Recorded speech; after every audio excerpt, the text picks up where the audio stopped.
ാണെങ്കിലും അതുപോലെ തന്നെ നമ്മളിപ്പോൾ നമ്മുടെ കടകളിൽ നിന്നൊക്കെ നമുക്ക് കിട്ടുന്ന സോഫ്റ്റ് ഡ്രിങ്ക്സ് അല്ലേ, വളരെ സോഫ്റ്റായ ഡ്രിങ്ക്സ് എന്ന് നമ്മൾ പറയും.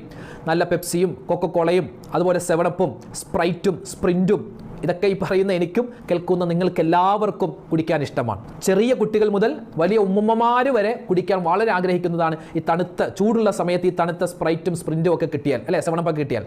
പക്ഷേ നമ്മൾ സാധാരണ പഞ്ചസാര ഉപയോഗിക്കുന്നതിൻ്റെ 10 മടങ്ങ് പഞ്ചസാരയല്ല, പഞ്ചസാരയേക്കാൾ അപകടകാരിയായ വളരെയധികം മായമൊക്കെ കലർത്തിയിട്ടാണ് ആ സോഫ്റ്റ് ഡ്രിങ്ക്സുകൾ നമ്മൾക്ക് കിട്ടുന്നത്. അപ്പോൾ അതുകൊണ്ട് ആരോഗ്യത്തെ അത് ക്ഷയിപ്പിക്കും. അതുകൊണ്ട് ആ കാര്യം ശ്രദ്ധിക്കണം. കുടിക്കുന്ന സമയത്ത് ഞാൻ ഈ കുടിക്കുന്ന വെള്ളം അത് എൻ്റെ ആരോഗ്യത്തിന് ഹാനികരമാണോ എന്ന് നമ്മൾ ശ്രദ്ധിക്കേണ്ടതുണ്ട്.